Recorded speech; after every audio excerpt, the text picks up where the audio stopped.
ABC News exclusive. Ashley Judd telling her story. It's her first television interview since going public with her claims against Harvey Weinstein. In many ways, her allegation helped ignite a firestorm.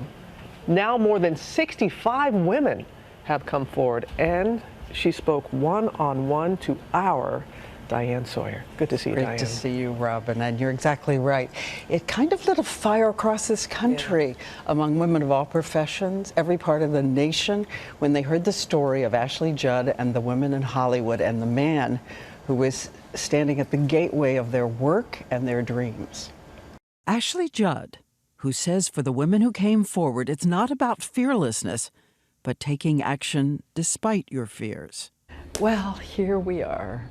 Did you ever imagine a day in which so many people would be talking about something inside you for so long?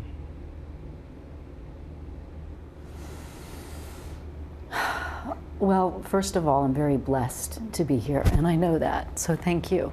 And I didn't expect that I would feel tearful, but it's been an absolutely tremendously moving 2.5 or 3 weeks. She says before she decided to speak out, it was frightening. Not clear whether anyone would believe the women or anyone would care. I went on a run, and I thought, oh, sometimes people say they pray on runs, or they get clarity about things, and they use it to process and sort. And so that's what I did on this particular run on Peach Holler Road, one of my favorite country roads. I made the most important decision I'll ever make years ago, which is to turn my will and my life over to the care of a loving God. And it was like, I'm so taken care of, I'm totally gonna do this. I also talked with my dad, and when I talked with my mom, I told her what I was thinking about doing, and she said, go get him. Mom would be Naomi Judd, who, with her daughter Winona, was already part of a legendary singing duo. But the youngest daughter, Ashley, says she had a different idea. She got in her banged-up car, left Kentucky, to act and tell the stories of people she loved. Your people being? Good old hillbillies, Appalachian folk, yes, yes.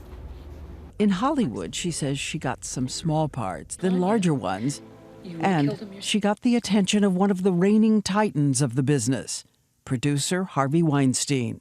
Of the more than 60 women who have now come forward to say they were his prey, nearly 20 say it happened before. A girl named Ashley Judd says she entered his hotel room. He had called, wanted to talk to you. Had you heard about him? Had you heard anything about him? I mean, heard to be wary. No, I had not. No, I had no warning. I had no warning. I remember the lurch when I went to the desk and I said, Mr. Weinstein, is he on the patio? And they said, he's in his room. And I was like, ugh, you kidding me? But you went up because? I had a business appointment, which is, that's, his pattern of sexual predation. That was how he rolled. She already knew something about sexual predation. She's written about being sexually assaulted when she was young and the terror you feel before you're trapped. And in a pattern so many women say happened to them too. She says the man inside began insistent pressure. There's this constant grooming negotiation going on. I thought no meant no. She says he first asked to give her a massage because she must be tired, and then asked for her to give him one. I fought with this volley of no's, which he ignored. Who knows, maybe he heard them as maybe he heard them as yeses, maybe they turned him on. She says he steered her into a hallway near a closet. He asked me to pick out his suit for the day. She also says she remembers the bathroom just ahead, no exit. I have totally frozen in my mind the floor plan and where the door was behind me, and then eventually where that closet was. She says she wouldn't sit down. She remained standing as she cowered in the hall 5 to 7 minutes, and says at one point he asked her to come into the bathroom and watch him take a shower. I had with me a list of the different defenses the women who've come forward say they tried to use to escape. That light tone of voice designed not to offend someone powerful. Laughing, frozen, panicked. One person said, I sang. Yeah. I just started singing. We act like we're about between 3 and 6 years old in those moments. But she has an idea. Make a deal, an encounter someday. And he kept coming back at me with all this other stuff. And finally, I just said, when I win an Oscar in one of your movies, okay? And he was like, yeah, when you get nominated. I said, no, when I win an Oscar. And then I just fled, and then I just fled. Which I think, you know, am I proud of that? I'm of two minds. The part that shames myself says no. The part of me that understands the way shame works says, that was absolutely brilliant, good job, kid. You got out of there. Well done. It's a very important word, shame, and it's a very important thing to talk about. So we all do the best we can, and our best is good enough. And it's really okay to have responded however we responded. She says afterward she had trouble grasping what had happened, but told her parents enough they could see how shaken she was. And she told other people in private, agents, actors, people who worked in Hollywood at a time when Hollywood turned a blind eye. And if I could go back retrospectively with a magic wand and say, I wish I could prevent it for anyone always, I don't know that I would have been believed. And who was I to tell? I knew it was disgusting. Like, was I going to tell the concierge who sent me up to the room? There are photos from that time, the Vanity Fair Oscar party. This one released to us by Harvey Weinstein. He's put up this picture.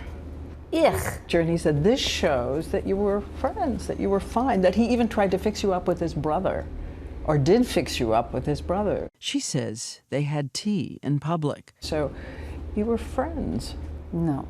That's deny, attack, reverse the order of offender and victim. And she points to a different picture from that same event. And I hoped I wouldn't pass him, but I did, and he obviously grabbed my hand.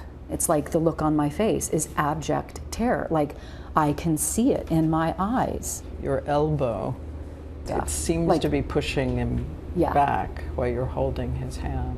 Yeah, it's very gross. It's very gross. I feel for that 28, 29-year-old woman. And there's so much more coming up, and she has something she wants to say to him today, and I think it will not be probably what you think she's going to say. I know it caught you by surprise when she said it to you. We see her now, composed woman, but how she explained, and even referring to herself back then as a kid, she just wanted to make movies about her people, as she said. It's true, Kentucky girls. Right, right. Both of us Kentucky girls. But also coming up, you're going to see what happens. We have some women around the country who have sent us audio tapes. We play them for her. People who, they're fearful of. Who do not have even her voice, who do, their names will never be known. So much more of Diane's revealing interview coming up in our next hour, and we will hear from women all across the country, their story. Just incredible. Thanks, Diane. Thanks, Diane. Hi, everyone. George Stephanopoulos here. Thanks for checking out the ABC News YouTube channel. If you'd like to get more videos, show highlights, and watch live event coverage, click on the right over here to subscribe to our channel, and don't forget to download the ABC News app for breaking news alerts. Thanks for watching.